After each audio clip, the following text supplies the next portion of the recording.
I want to speak about intention and the power of setting intention and what it truly means to live intentional and how we can work with intentions, both in our daily lives and on a larger scale. And I think in order to understand or really get a sense of what an intention is, it's important to talk about goals. So a goal is a clear, specific outcome, something we want to achieve. It could be something like, I want to eat 3 healthy meals a day. I want to work for 3 hours. I want to go to the gym and work out for an hour every day.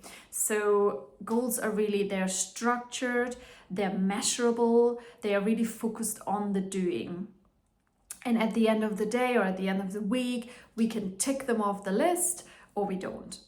And when we think about intention, it has a very different energy, because intention really asks us to feel into who we want to be, how we want to feel, how we want to show up in the world, and how we want to align ourselves with a deeper sense of purpose.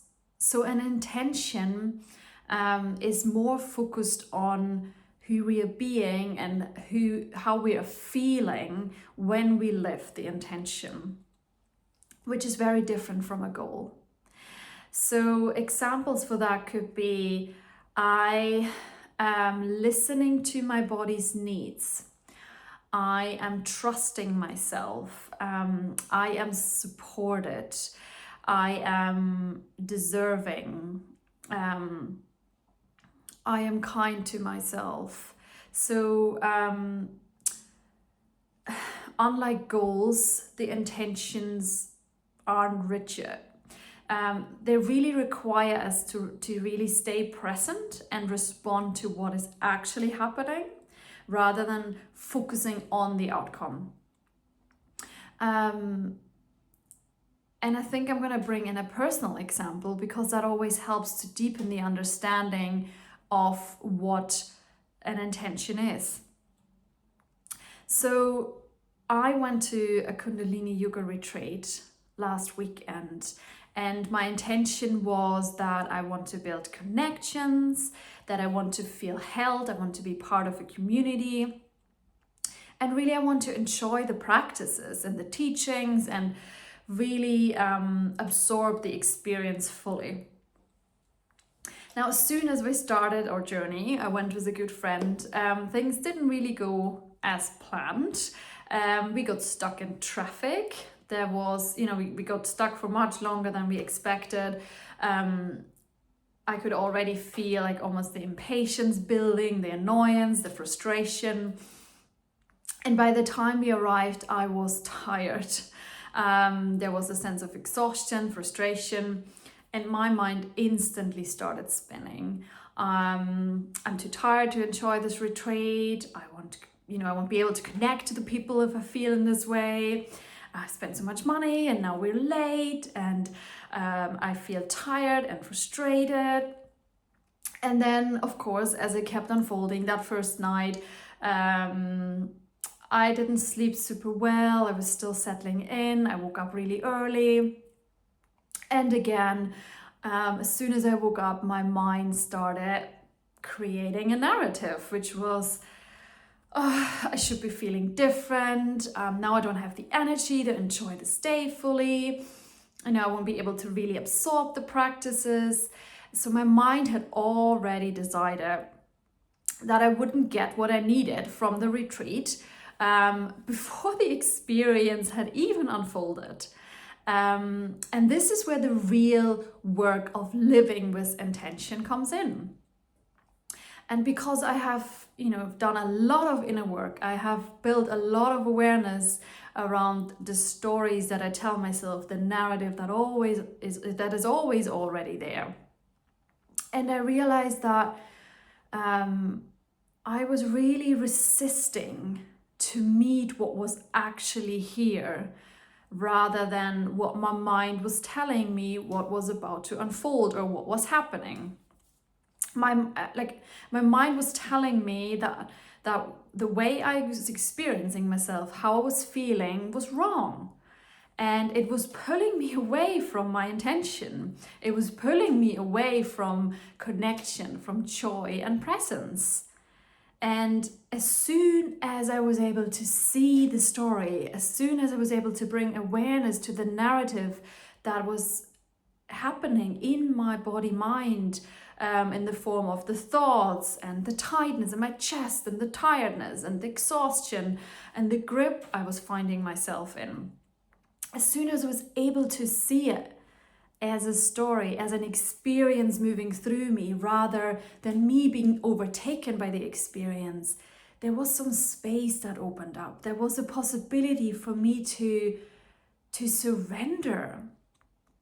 And when that happened, I was beginning to let go of my attachment to the stories and the narratives. And what then happened was that I simply allowed myself to be tired. That I allowed myself, I gave myself permission to move slower in the practices. I let go of the picture of what I thought it needed to look like. I allowed myself to express my exhaustion instead of fighting and managing it. And, something amazing happened. Instead of missing out, I actually had the most beautiful weekend. I cried, I laughed, I had deep and meaningful conversations. I felt deeply connected to the people around me. And not because I forced myself to be any different than how I was feeling, but because I allowed myself to show up exactly as I was. And so had I clung to this belief that I needed to be different, things needed to be different, I would have robbed myself of the true connection that was already available to me. And that's the power of trusting myself and of meeting what is, rather than creating meaning about what is and then managing that meaning. So living life truly as it unfolds, going with the flow of life rather than forcing myself into a version that I think I should be. Because when we resist what is, that's when the suffering happens. When we tell ourselves a story that something is wrong with the way we are, we disconnect from the present moment. But when we step back, when we begin to notice the story the mind is creating, we create space. We create the space to choose a different experience. We create space to trust and space to align with our deeper truth. So bringing our intention to life. So the next time you set an intention, you ask yourself, who am I being? How am I feeling? How am I truly feeling today? What kind of experience do I want to create for myself? And what do I actually need? And then you begin to watch your mind, observing the story that you tell yourself about why you can't have what you desire, why you need to be different, or why things need to be changed first before you can fully live. Because only through awareness can we shift our experience and create real change. And when we step into the flow of life and we begin to learn to trust our body, trusting the moment, trusting who we are being, we actually begin to live in alignment. So life no longer feels like we have to, like something we need to control or force. Rather, it opens up to us naturally. So next time when you do set an intention, notice where resistance arises, and rather than trying to fight the resistance and manage and control the resistance, really begin to see and feel and experience the existence within you, the resistance within you, because that is where the opportunity rises to create a shift, to create a change, And what if there's nothing wrong with that resistance? What if we could welcome it and work with it?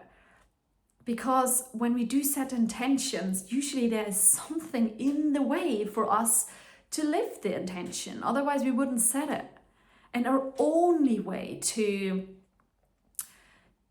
bring this intention to life, to begin to live from that intention, is to meet what it is that is in the way and work with it. Meeting life exactly as it is.